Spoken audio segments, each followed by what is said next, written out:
I wanted to start this morning with an observation, and then I'll get into the talk, which is on the equality of women and men. Not men and women, but women and men. I say it that way because it already jars you, because we're used to saying men and women, and you say women and men, and it kind of takes you back, and it kind of stops before it sinks into your cerebral cortex or wherever that goes.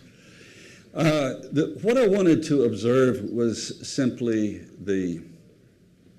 well, my mother used to say, God works in mysterious ways, which she usually observed after something incredibly awful had happened and we had no explanation for it, or something incredibly good that came about by some unforeseen way, in which case she was talking about the indirection with which God sees the end in the beginning.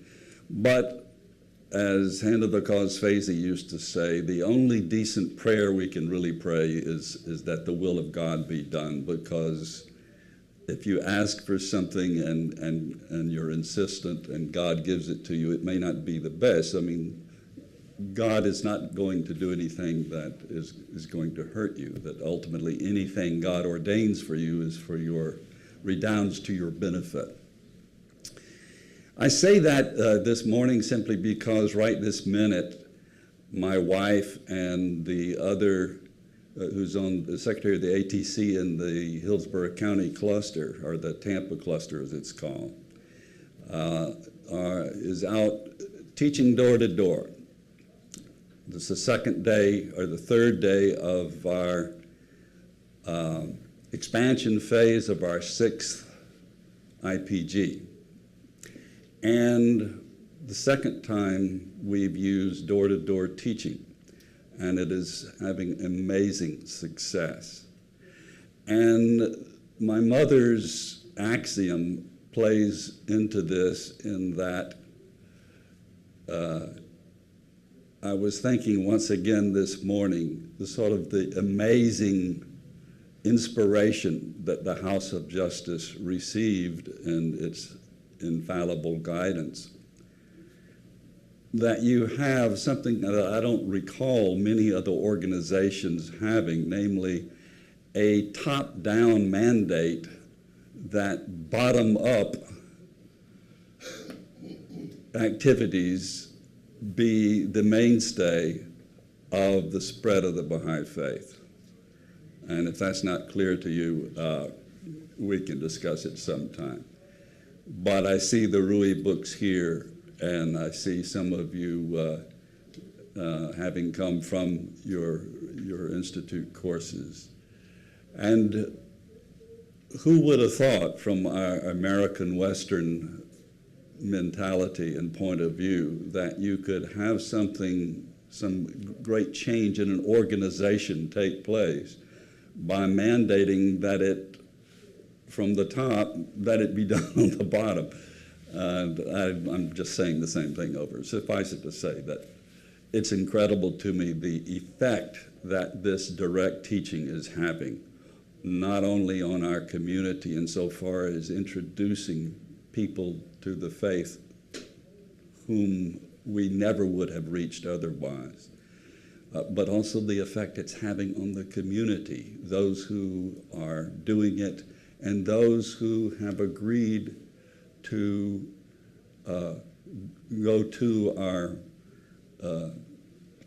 point of gathering for this particular cycle of teaching and say the Tablet of Ahmad or other prayers, and those who are at their homes doing the same, and those who from other clusters have come to see how it's done and simply to enjoy it.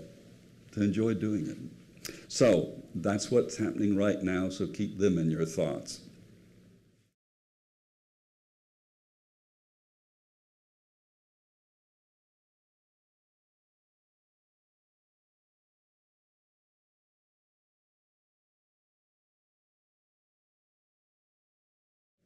I'm going to talk this morning about the equality of women and men. It's based to a large extent on a chapter in a book my brother and I wrote called The Law of Love Enshrined.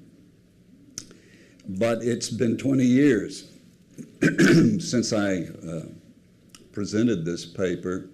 I actually didn't present it because my wife was having our son James at the time, and I had to stay with her.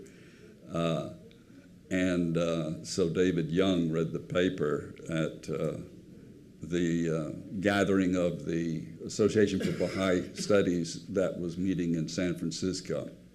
I'm not going to read the paper to you. I abhor being subjected to that, and I don't particularly enjoy doing it. But I am going to base what I'm going to say largely on what's in that, plus a few other things.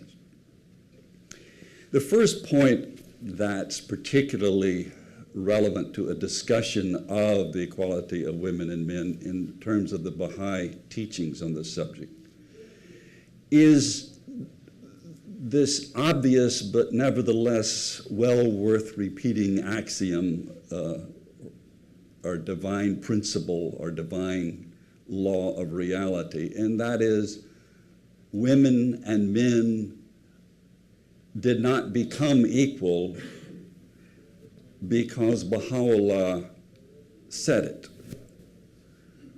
They always have been.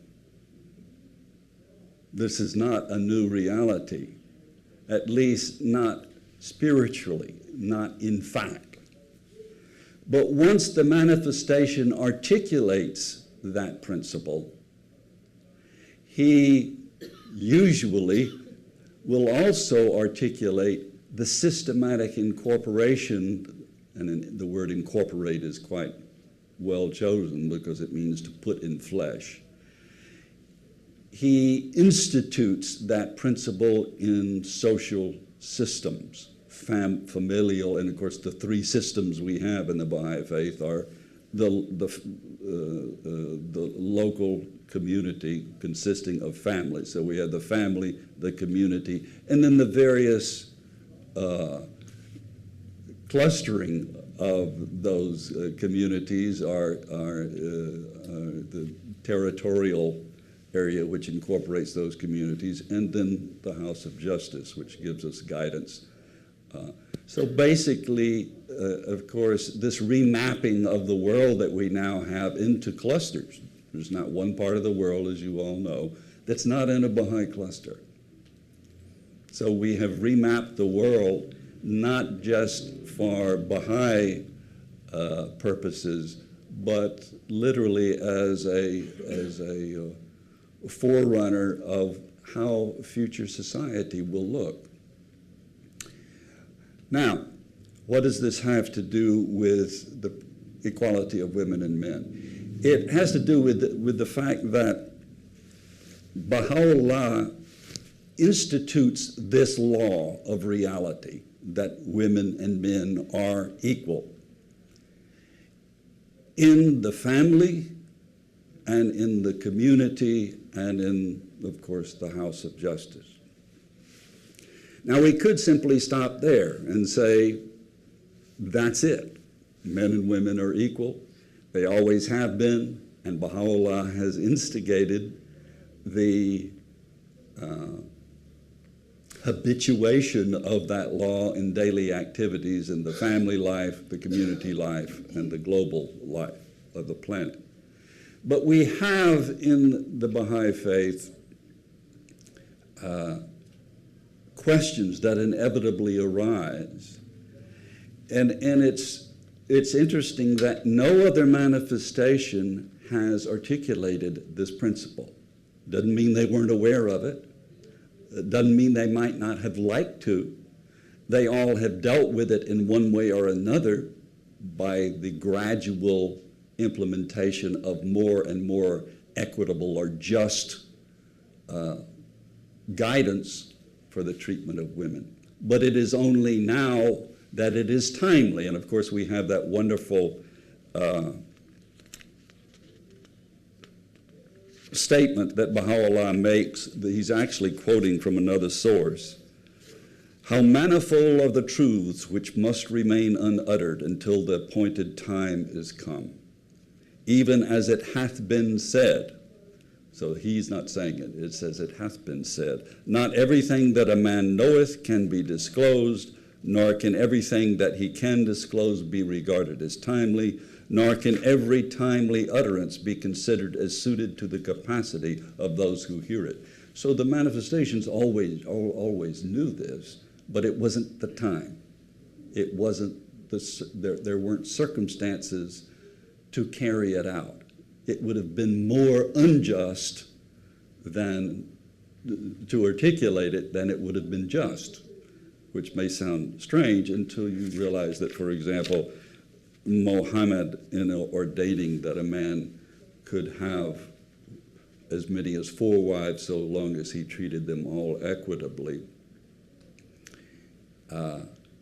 was rendering a more just decision than the alternative, which would be that women would just have to fend for themselves if they didn't have a husband and they had no means of doing so. And we could go into the cultural environment which created those circumstances, but we don't want to get distracted from our principal concern, which is those ostensible distinctions and real distinctions between men and women that appear in the Baha'i writings.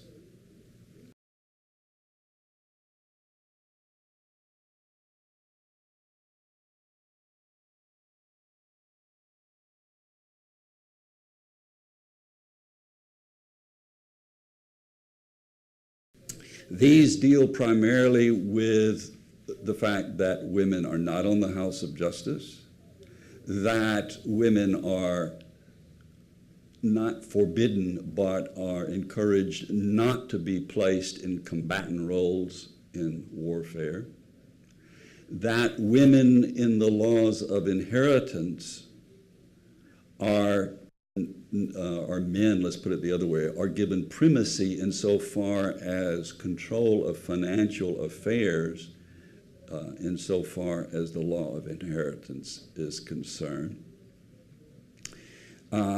And a couple other things which ascribe, or which would seem to ascribe to women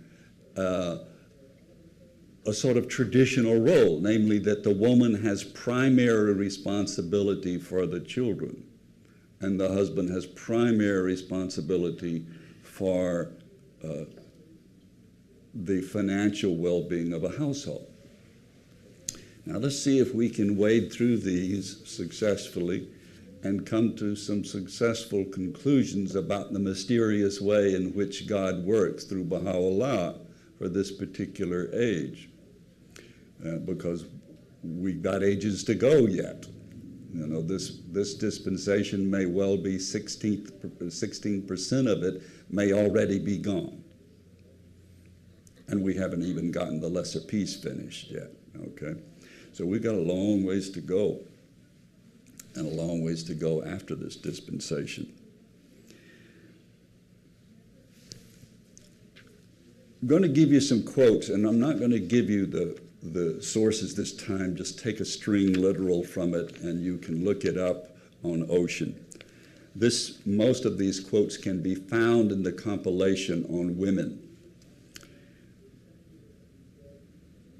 First, to reaffirm what I said, Baha'u'llah himself states, women and men have always been and always will be equal in the sight of God.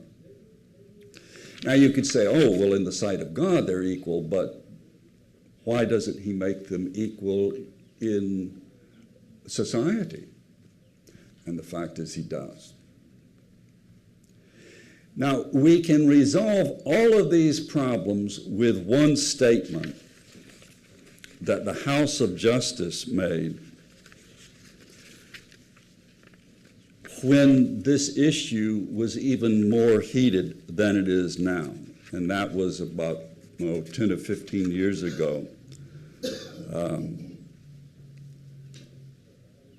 when many of the Baha'i women, particularly those in academia, we're very much concerned about our writings which state on the one hand that one of our foremost principles is the equality of men and women, and yet we have these seemingly egregious distinctions between men and women in regard to these particular categories, 4 or 5 of them that I've mentioned.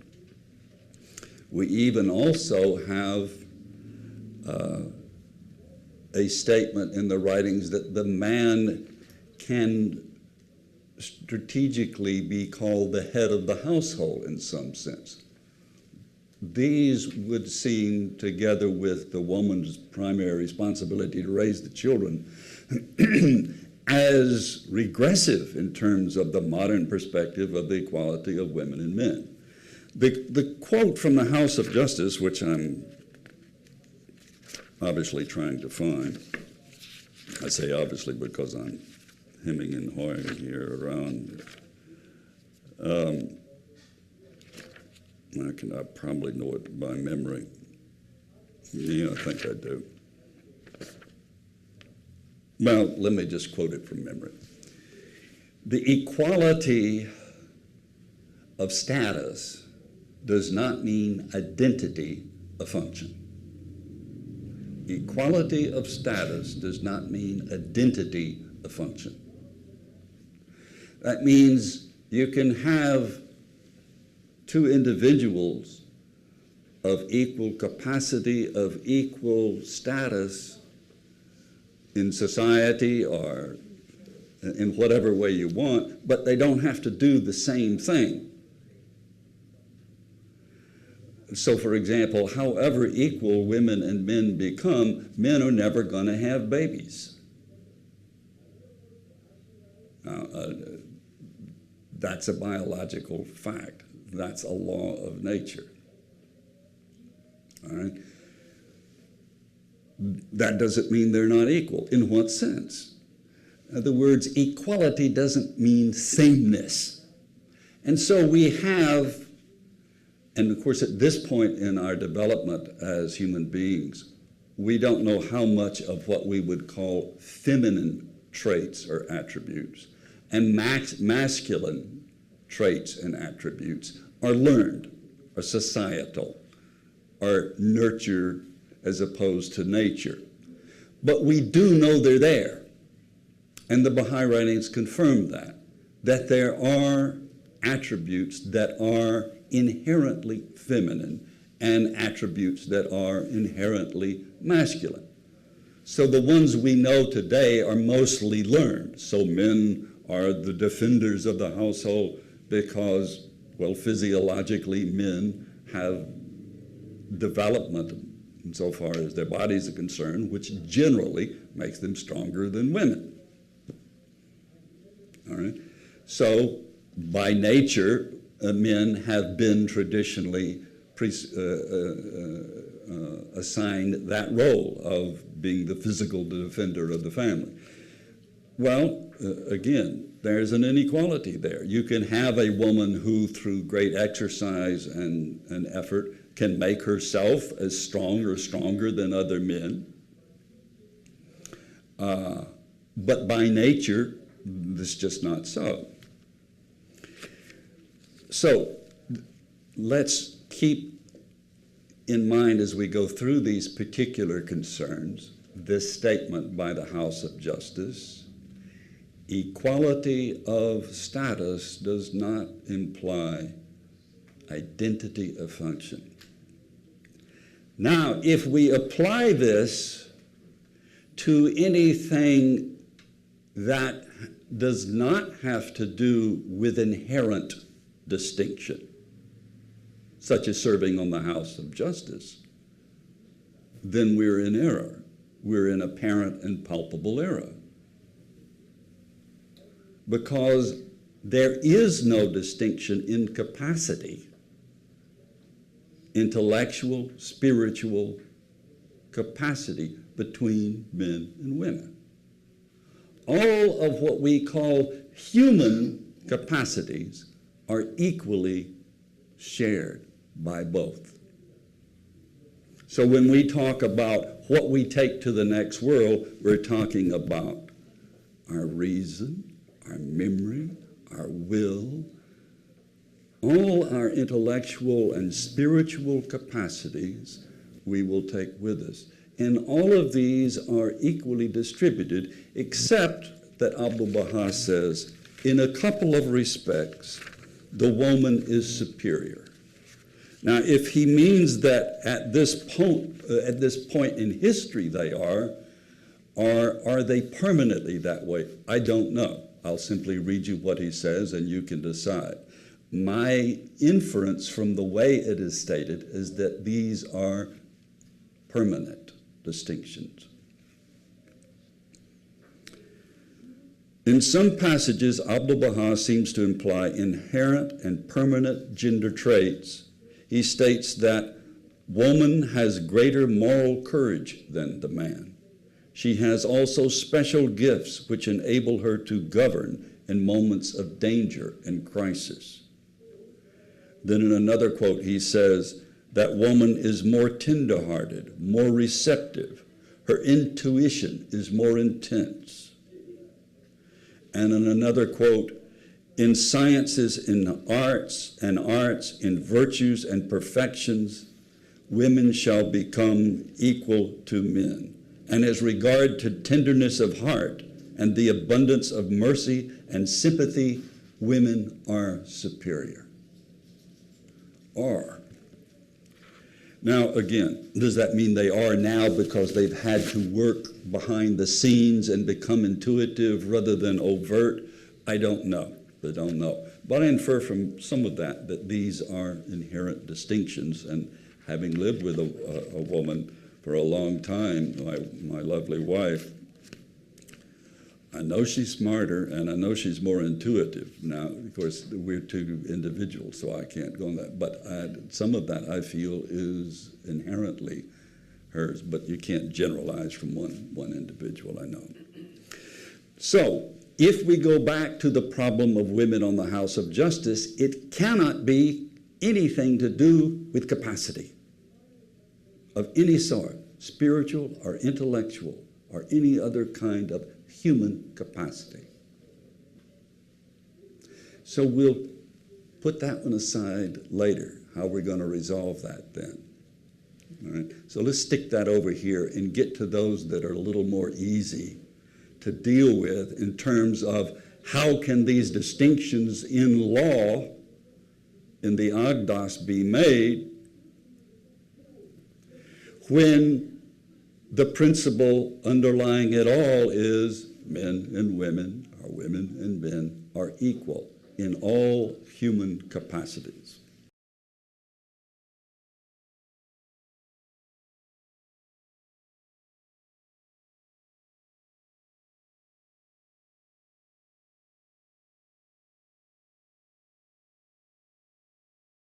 Let's deal with the simplest one, inheritance. It may not sound like it's the simplest, but it is. For me, it's the simplest to deal with.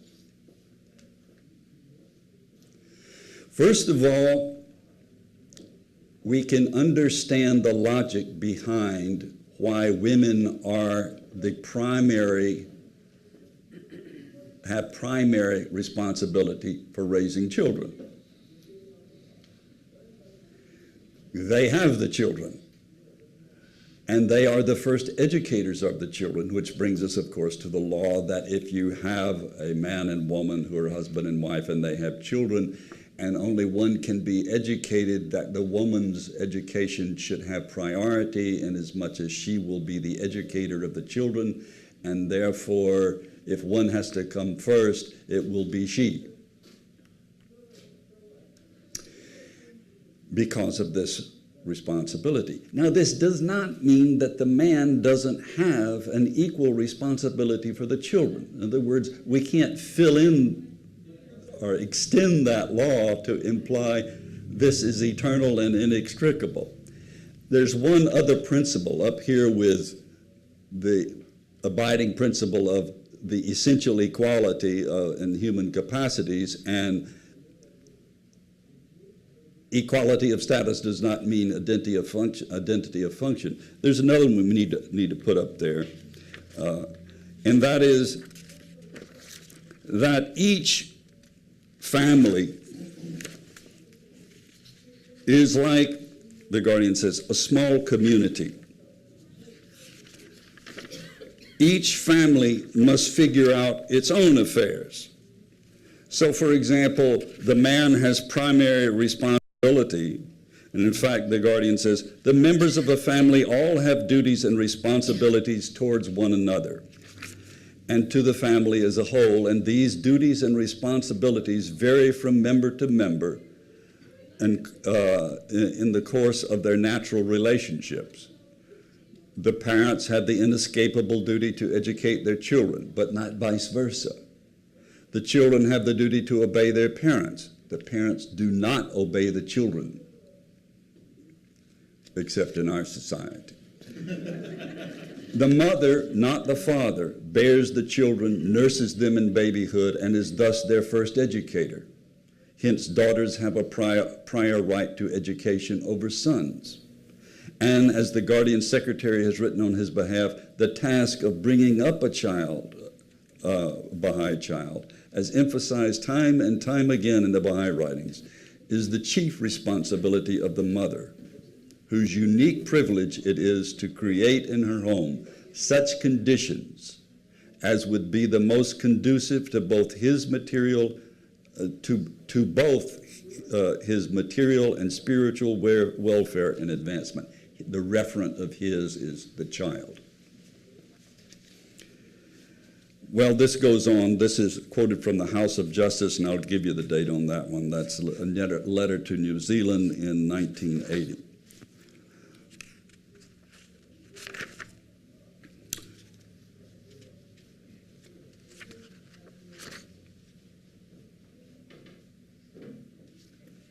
Now, here's the quote I was referring to. These distinctions in primary areas of responsibility, namely the raising of the child to the mother, the material well-being of the family, the father, are primary. They're not inevitable, and they're not ceaseless.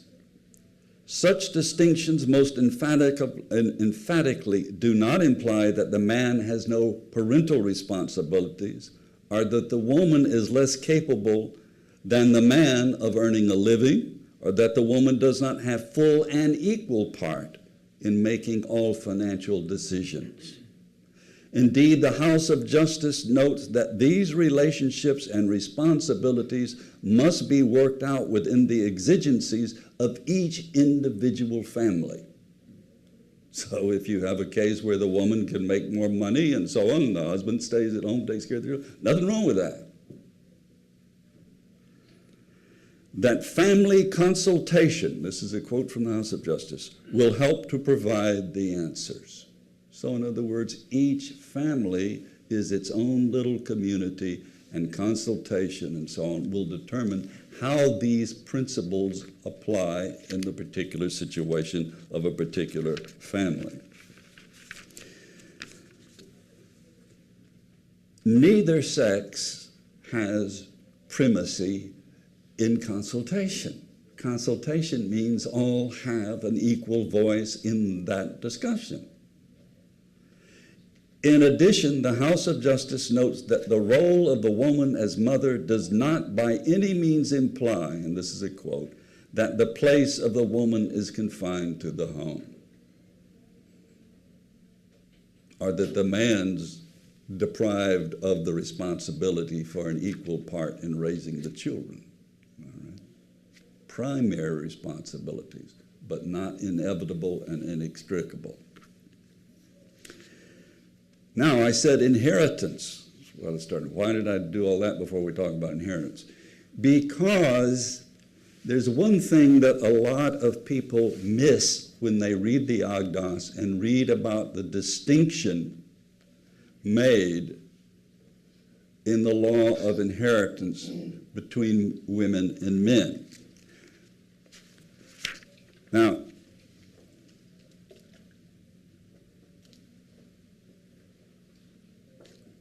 first, before I tell you the answer, I'm going to read you a statement from the House of Justice that sort of clarifies or restates that law or that principle.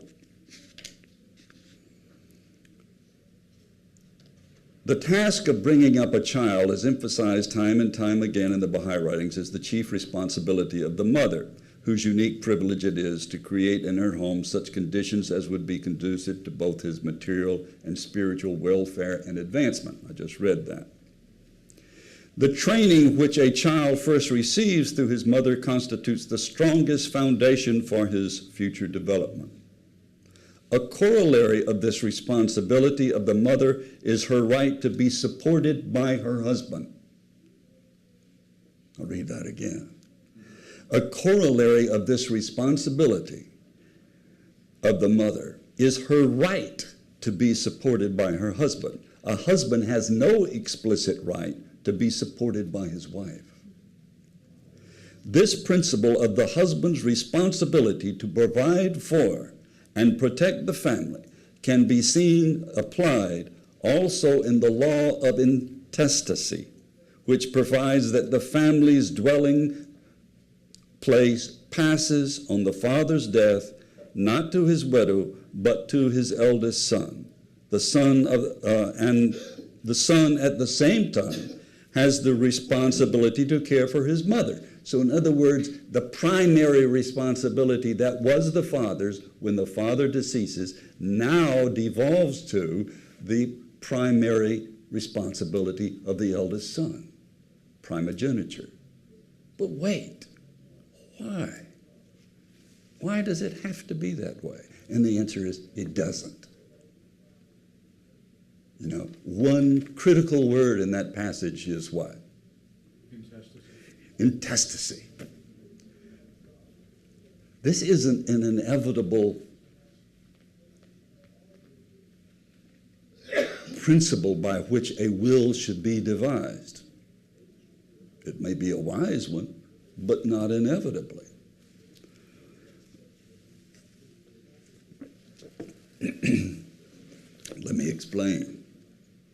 The wisdom of it is obvious. If the primary financial responsibilities in a family are the father's, then we would presume that would carry on. But intestacy means that someone died without doing what?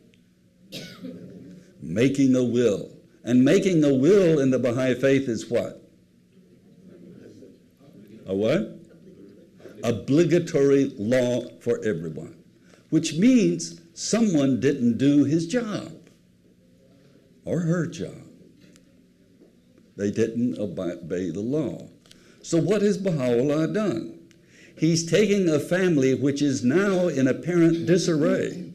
Disarray because someone didn't do what they were supposed to do, and clarify who's to do what. Now, for example, my brother, in his will, left his estate and its control after the decease of his wife in the hands of his eldest daughter, not his eldest son. Why? Because he felt she had a better capacity to make such decisions. He didn't follow that. Well, my brother's not an exemplar, so it doesn't mean we should follow him. No, it doesn't. But it means that when you're making your will, you make it out according to what the exigencies of your peculiar situation, which is going to be different from every other family that ever was or ever will be, because every family is slightly different from every other family. So there you go. What has Baha'u'llah done? He's made order out of disorder by saying, in the event of intestacy, these principles shall be applied. And that goes through that whole paradigm of the will that you find in the Agdas. Now, does that mean that there is no other wisdom, that you shouldn't even look at it unless you're on an assembly and someone in your community has died intestate? without leaving a will? No, obviously not. Obviously, you want to look at the wisdom in it and try to figure out what the wisdom is in every law. Now, this goes back to my mother's saying, God works in strange and mysterious ways. Well, they really aren't. They're very logical ways. God is logical. Everything he does is logical. We can't always see it. And so to us, they're strange and mysterious. But if we could see the end and the beginning of any given act of God, we would understand the divine logic.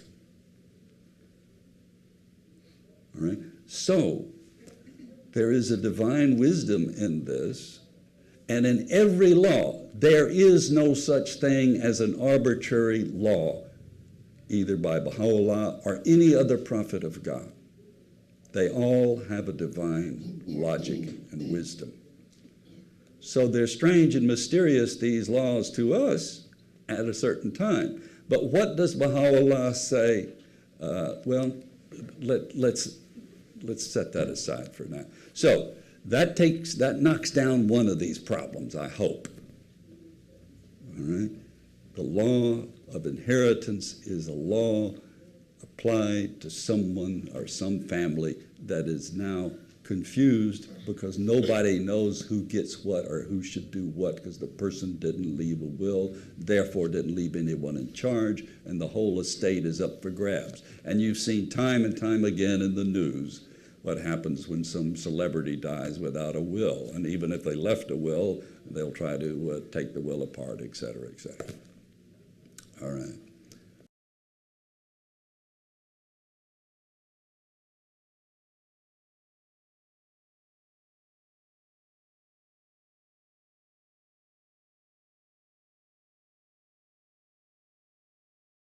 So what was the other one? Well, the other one is the military. Now, women are not forbidden to be in the military, so far as I understand it. It's just that they are, let me see if I can find a quote on that. If I can't, then we'll just deal with it.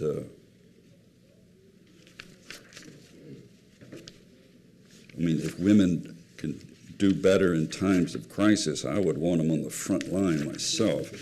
But there is, I don't know if I can get, if I can find this. It's a 20-page paper, and I don't remember where it is. Here we go.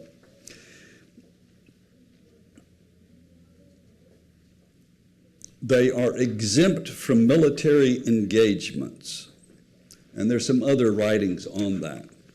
Of course, we have already witnessed the effect, and are witnessing, and will continue to witness, the dire and inhumane and inhuman effects of combat on an individual by the astounding acceleration of the rate of suicides by combatant soldiers in our current conflict. They will never be the same, these individuals. Their humanity has been somewhat destroyed for this part of their lives. They will have to wait until their birth into the next stage of their existence to be rid of that pain.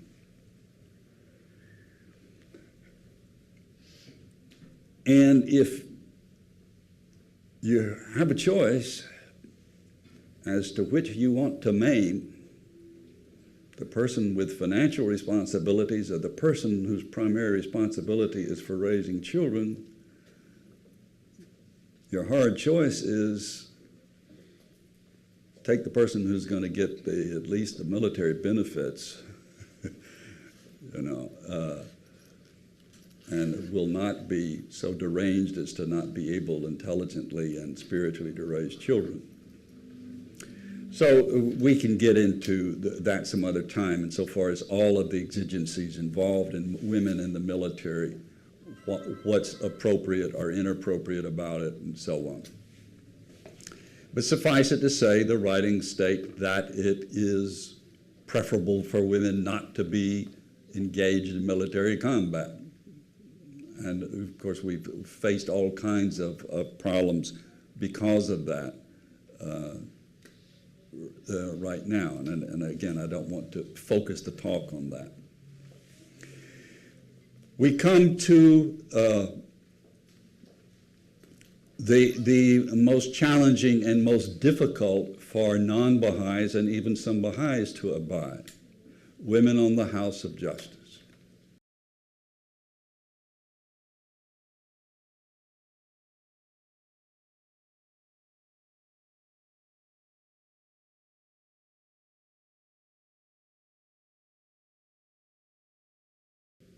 Why aren't women on the House of Justice?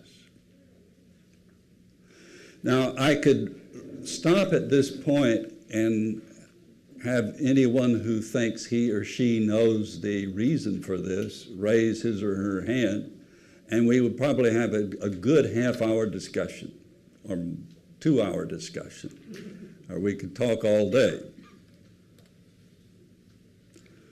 But it would be useless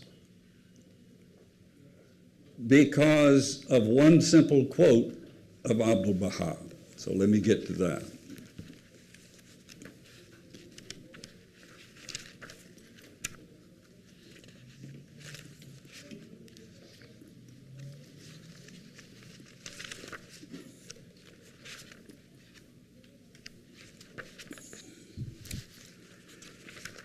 Well, I can't find that one offhand, but I'm going to, because I'm not going to fake this quote.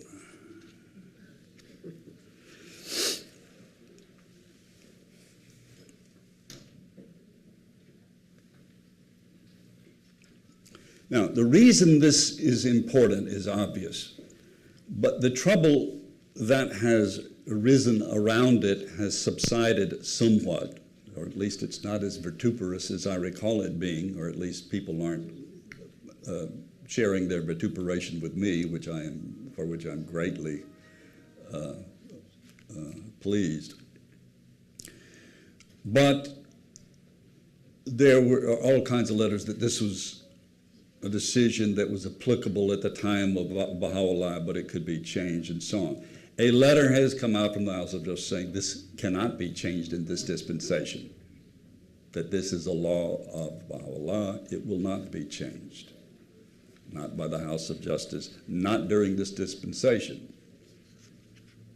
Doesn't mean it won't be in the next dispensation. But here's the quote that's the overriding axiomatic law about your considerations of the logic behind this. Remember, we said there is a rational, obvious reason for everything that God does and everything that his emissaries, the manifestations of God, do. Now, some of this is my writing, I'll say when it switches to the important or authoritative text.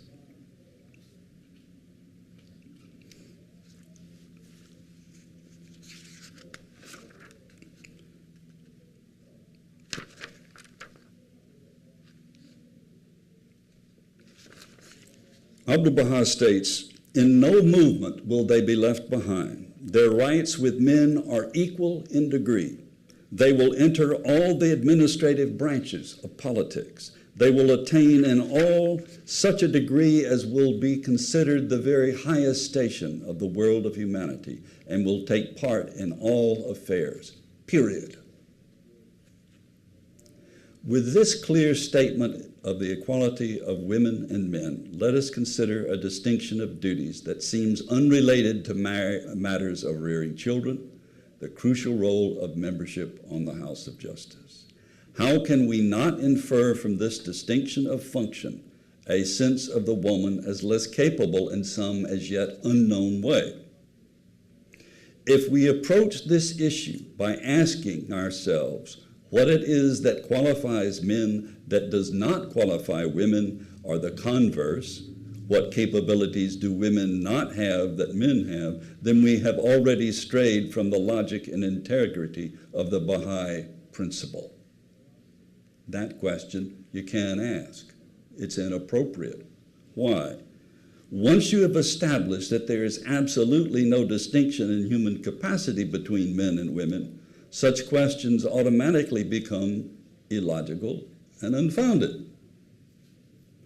We can infer as much from Abdu'l-Baha's statement that, quote, ere long, the wisdom of this distinction will be, quote, manifest and clear as the sun at high noon.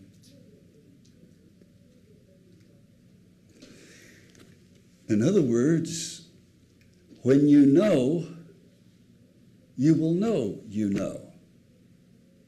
And if we can spend 2 hours guessing, then we don't know that we know, which means we don't know yet.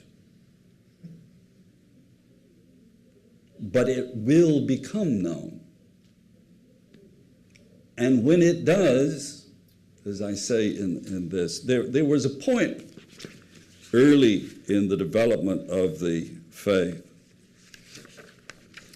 where Abdu'l-Baha advised the women of Persia, specifically the women of Persia,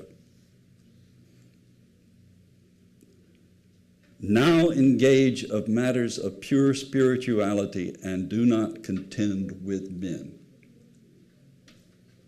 Now that was as Faizi said, don't ever take the quotes out of context. That was in a letter written at a particular time to the women of Persia. All right? And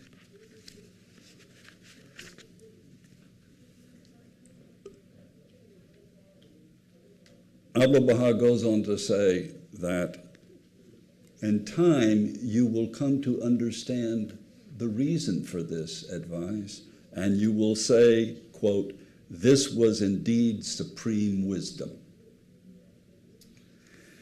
Now there will come a time then when this reason for women not being on the house of justice will be as clear as the sun at noon.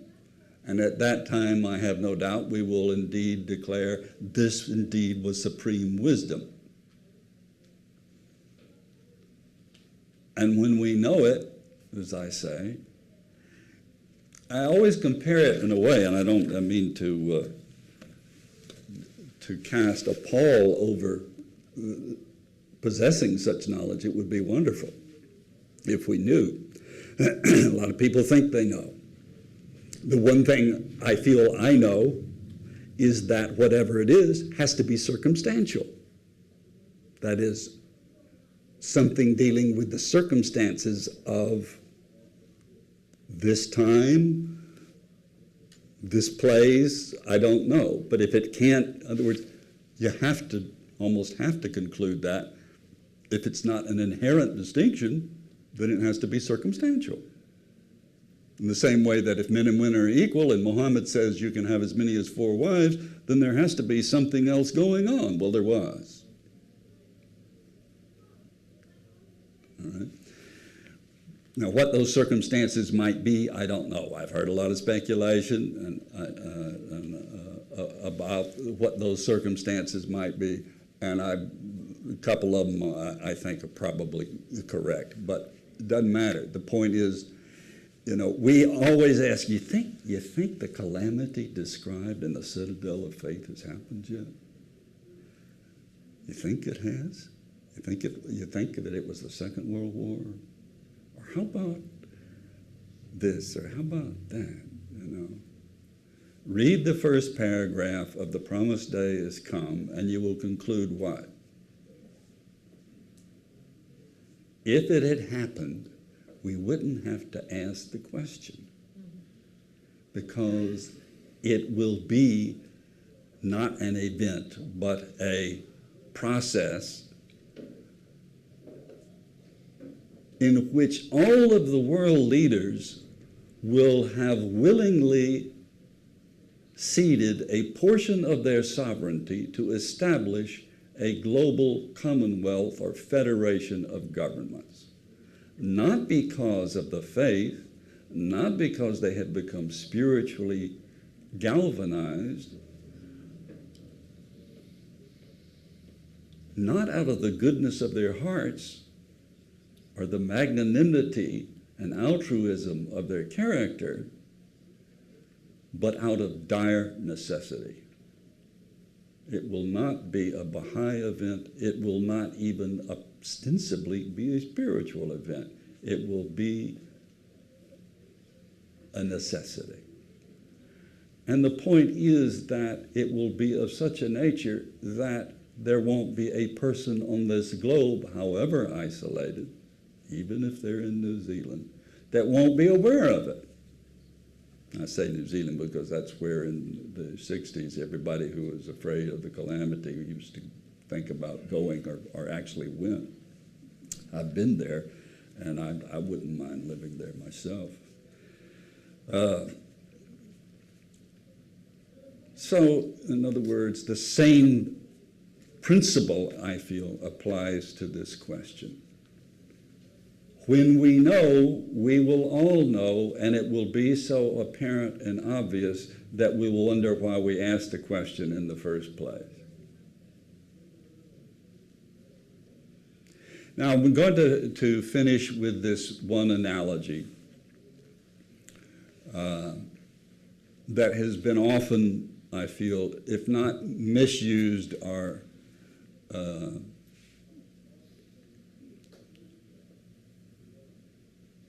it hasn't been fully appreciated.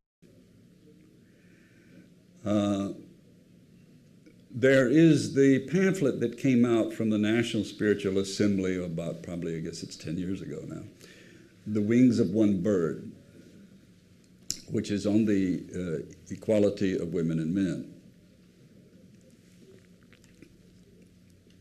And of course, the title comes from, I don't need to, you're all familiar with it, from Abdu'l-Baha, who says that humanity is like a bird that has two wings. One is male, one is female.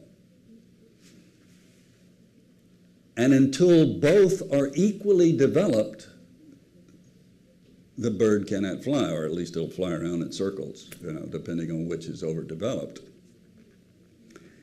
All right.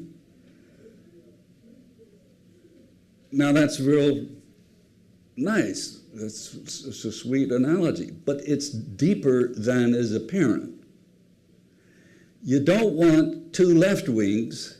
You don't want two right wings. And so even as the House of Justice and the Guardian have observed, you don't have the equality of women and men by having women become more like men. Now, I don't mean that in terms of stay at home or anything like this. I think the principles we've articulated have been very clear, that the woman has the prerogatives, all the prerogatives that a man does in every field of endeavor, and just as much capacity and so on. Both have primary responsibilities, but those are primary and temporary.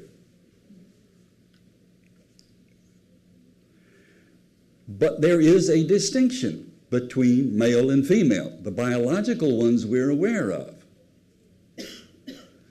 The others we are not aware of as acutely as we would be if we were in an egalitarian society. And that is, we can only speculate what are the inherent distinctions of nature and character. We know what we mean by it, by what is feminine. It certainly doesn't necessarily mean withdrawn, or, you think of Tahireh or Fatima or the other Mary, the mother of Christ. And these figures weren't retiring and so on. These are women of power and force. All right? So we don't mean that, but there is something that we are aware of, possibly, that is maybe in touch with reality. But as I say, we're so at this point ingrained in us by a society, or ingrained in a society, and our point of views shaped by a society, that we really don't know what is a healthy male role, what is a healthy female role. In fact, the word role itself is abhorrent to most people talking about such a subject, because they seem to be something that is imposed on you as opposed to something you choose. So we can only guess at or intuit to a certain degree what, again, you think of Rahia Khanum. This was a woman of chutzpah, of supreme confidence and assurance, and yet of supreme beauty and elegance. Incredibly intimidating on the one hand, and yet spent her life going on the Green Light expedition in South America and the similar expedition in Africa, who spent her life among the humblest of people and could communicate most openly with them, and had even a sort of disdain, as did Tahirih, for the intellectuals of her day. So we don't really know what we mean by this, but we know that there is that there is such a thing as feminine qualities and masculine qualities. We've talked about them in traditional ways. But I said I was going to end with that analogy, but let me finish the analogy and then I'll end with one more thing. The fact is, we don't want two left wings or two right wings, and that the object is not just to have a happy bird. The object of humanity is flight, an ever-advancing civilization. So the object of the bird is not the bird. The object of the bird is flight. And it can only be attained then when you have whatever the highest attributes of women are and the highest attributes of men are understood before they can be developed and then developed. So we have to study this, experiment with it. And I suspect until we, it's very interesting, and I've said this many times, but it's terribly important to me. The focus of the Agdas is not on the blueprint for a global civilization. The focus is on creating a healthy individual in a healthy family. That almost all of the Agdas is dealing with that. It deals with community interaction and life too. But when you say this is the blueprint for a global civilization, it was, but the focus of that civilization is on the family. That's the building block of any civilization. That's it. Right? The final thing I wanted to say is this, and it's kind of interesting, speaking of what these distinctions are or are not. And by the way, I hope you understand by now, they have nothing to do with why women are not allowed to be on the House of Justice for this dispensation. And that's not the best way of saying that, is it? Why Baha'u'llah has decided in his wisdom that it is not the best course of action for our world for women to be on the House of Justice during this dispensation. That's the best way to say it, or close to it. Why there is mercy and bounty for them not to serve. There may be mercy and bounty, but there is a divine wisdom and rationale to it too. And whether it's, should you have less mercy for men than you do for women? I don't think so. Let me finish, and then we will discuss whatever you want. There used to be a senior seminar in the college where I taught until I retired 6 months ago. Praise be God.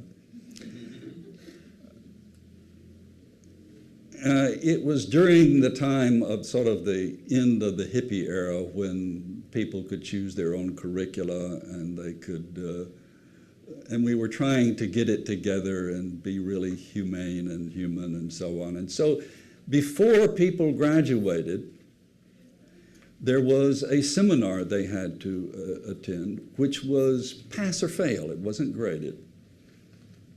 And it was sort of, now that you've gone into your different disciplines and your different majors, we're going to toss you back together again like you were when you were freshmen, as you were when you were freshmen.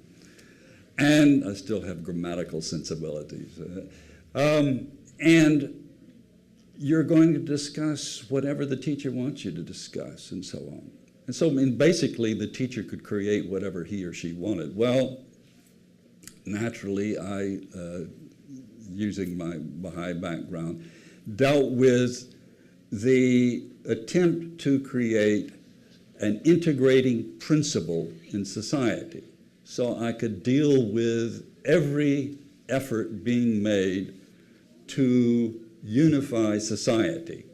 And we dealt with all kinds of things, political organizations and institutions, secular organizations, institutions, the United Nations, so on. And I would bring in speakers. I had a cadre of speakers I would have come in and deal with that. And I had some incredible experiences, which I wish I could share with you, but it would take hours.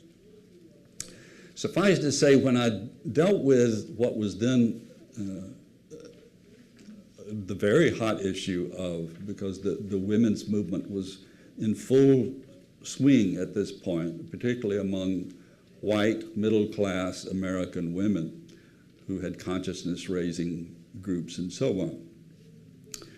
And so as part of this discussion, I would have the students put on a blackboard. They were actually green boards. Of course, they're white boards now.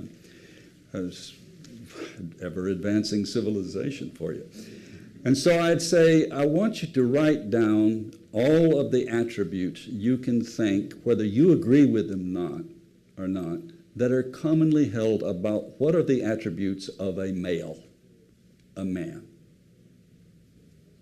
Good or bad, and just what are male characteristics. And then I would pull down one of those little maps or thing over that.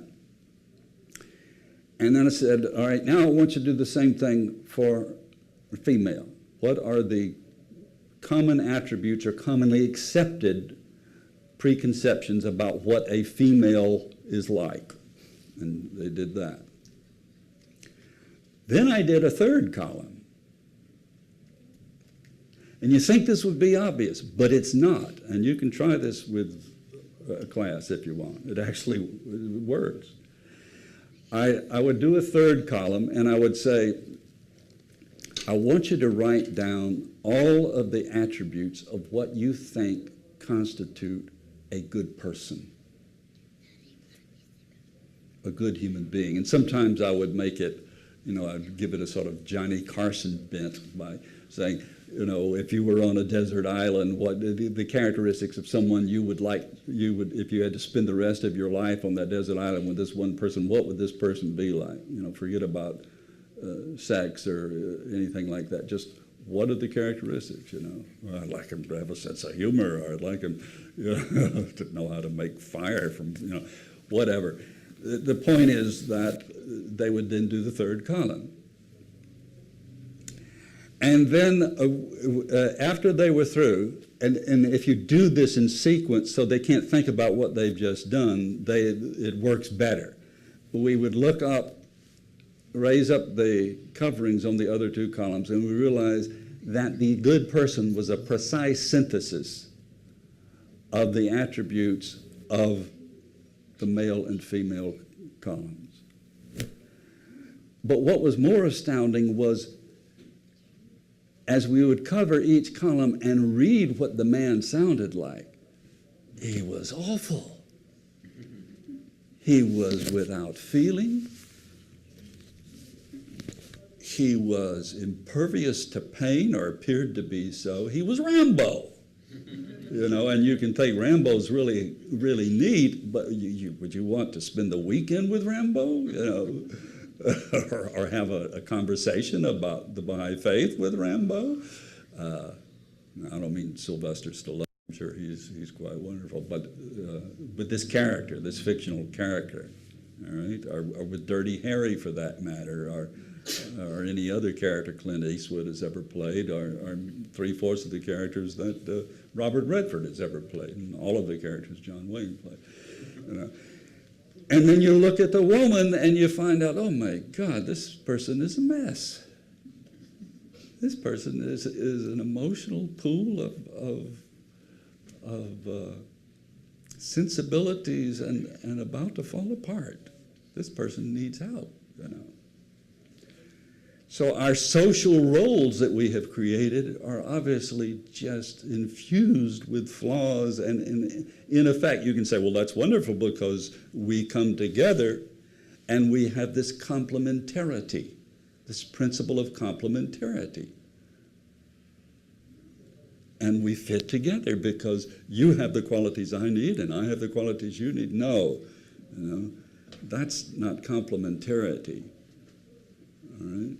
That's some sort of neurotic symbiosis that will destroy you quicker than anything.